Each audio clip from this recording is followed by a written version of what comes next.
So how do we know if that pesky little mix is complete?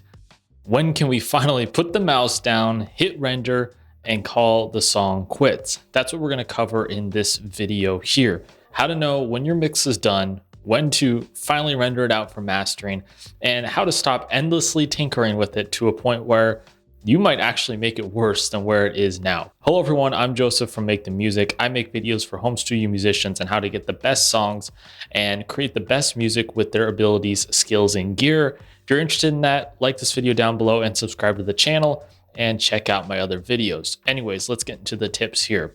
So I'm gonna give you 3 simple tips and ideas to know when your mix is done, maybe some actionable steps you can take so you can create the best mix, create the best master for your track, and not have to second guess whether this sucker is finished. Okay, let's get into the tips here.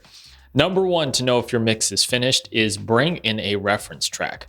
Now, if you've never done this, all this means is bringing in one of your favorite songs in a similar style, dropping it into your mix session, and just doing a quick A/B to see if your track has a similar vibe and feel to the track you're referencing it to.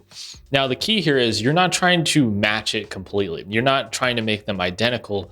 You want to see, are these comparable in terms of balance? Another tip here is when you bring in your reference track to turn down the volume, because the master is going to be significantly louder than your mix track unless you're already in the mastering stage. So turn the volume down a bit and just A/B them back and forth and see, does my track have a similar vibe? How is the vocal sitting above the rest of the mix? Are the guitars the same level? Is the panning there? Do they have a similar level of brightness, bass, kick drum attack? You're going to be comparing these things. And like I said, the key here is not to get caught up in whether they're identical, but whether they're comparable. If someone switched from one in a Spotify playlist to another, will they think, whoa, something's way off here? Or will they go, oh, this is a different track, but it's still exciting. It's still hitting me the same way. That's the kind of judgment you want to do there. Bring in a couple reference tracks. Too many and you don't have any consistent markers to measure against. Only one and you can get kind of nearsighted on the sound you're trying to match. Bring in a couple in your style and see, are these things beginning to match up? If they're not, then begin to make some small adjustments. Create a separate mix session in your DAW and create a few small adjustments. Their vocal's way brighter, add some top end to your vocal. Their kick drum is way punchier, okay, add a little bit of compression or top end. Just kind of see, where you can add, where you can take away. And sometimes right there, you'll see some glaring differences that make it really, really obvious where your mix went wrong or what your mix got right. Or maybe it's already there and you can finally finish that sucker off. But that would be my first tip for seeing if your mix is finally finished. And number 2, to figure out if your mix is finally done, is bring in a second pair of ears. This does not even have to be an expert or someone familiar with music production. This literally could be a brother, a family member, a friend, someone who will come into the project with a fresh set of ears and just give you a quick 5-10 second judgment. You'd be surprised what casual music listeners will figure out and tell you through a short feedback session. Just play them 5 to 10 seconds of the chorus or have them listen through the whole track, and they'll give you really, really obvious feedback. And I suggest you listen to this. They're coming in with the freshest pair of ears. This is how most listeners are going to judge the track. They'll also give you very, very simple advice. They're not going to tell you, hey, the compression on the bass guitar should be 5-to-1, not 4-to-1.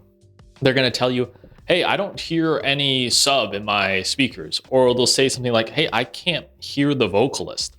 Or they might say something like, why is there a weird effect on the lead guitar? It seems really strange. Doesn't sound like my other music. This kind of advice is invaluable. So take notes whenever they're done listening to the track and just grab the 2 or 3 biggest glaring things that they said. They're not going to be 100% right about everything, but they're going to have a general vibe check or a general idea of what a song experience should be to them, and maybe pick up on things that you totally messed up and missed when you were so deep into the mixing phase. Now, you can also bring in other musicians into this process too, so they can pinpoint a little harder what they feel like is going wrong or not sounding correctly. Maybe they can give you more specific advice. Another mix engineer, another producer, someone else in your band going, hey, this sounds great, but why are the guitars so loud? Just give very simple advice combined with the, casual listener giving very, very basic advice. Just add a few opinions. You don't need 10, you don't need 20 people. You don't need that many cooks in the kitchen. You need a few people giving you feedback, breaking you out of your mindset, your narrow mindset about what the track should give you, and allowing you to make some very basic changes. If they stamp it of approval and give it a stamp of approval, if a casual listener thinks it sounds good, you're probably on your way there.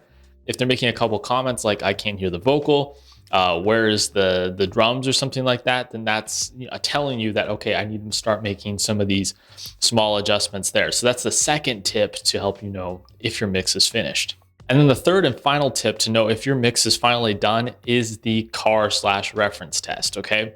Now, if you don't usually listen to music in your car, listen to on your AirPods, earbuds, headphones, wherever you spend most of your time listening to music, this is where you want to check out the mix. Okay. Believe it or not, most of us don't just spend hours in our home studio listening to music at a decent volume, judging what it sounds like. A lot of times we kind of only produce music there because it's our music production situation. So I've actually switched to producing and making a lot more music on mediums that I listen to a lot. For me, that's my JLab earbuds. They're cheap, they're not very high quality, but I know what good mixes sound like on them. So when I finish a mix on my studio setup and my speakers, I load it onto that because I know I'm going to be able to quickly pick out what's wrong as I switch between tracks because I've listened to so much music on that. So when I load it on there, I'm going to go, wow, that bass guitar is way too loud, or well, what's going on with the vocal effect? It's way too washy, because you have so many other mixes in your brain and your mind to compare it to. In your home studio, your reference and starting point is the tracks you create yourself, which is not a very good place to jump off from. So if it's your car that you listen to a lot of your music in, if it's your earbuds, okay, pick like two other mediums and check them on those. The key is not to get them sounding perfect on each one of the mediums. The key is to compare what tracks usually sound like, how you usually vibe to music, and how is your track performing compared to that. If it's feeling and sounding similar to what other tracks sound like on those systems, maybe it's your car stereo system, or maybe it's your AirPods, then you're on the right track and your mix is going to be pretty close to being done.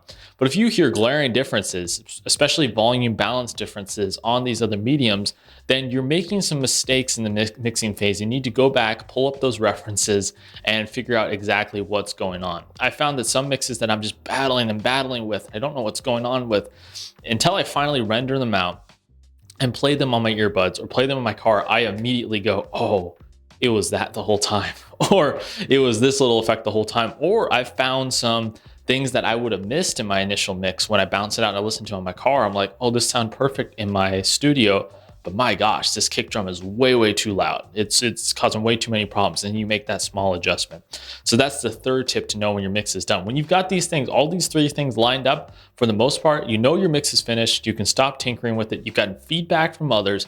You've tested it on other systems and you've referenced it against other tracks. You can be confident that that's the best mix you're going to be able to put forward in this place in time.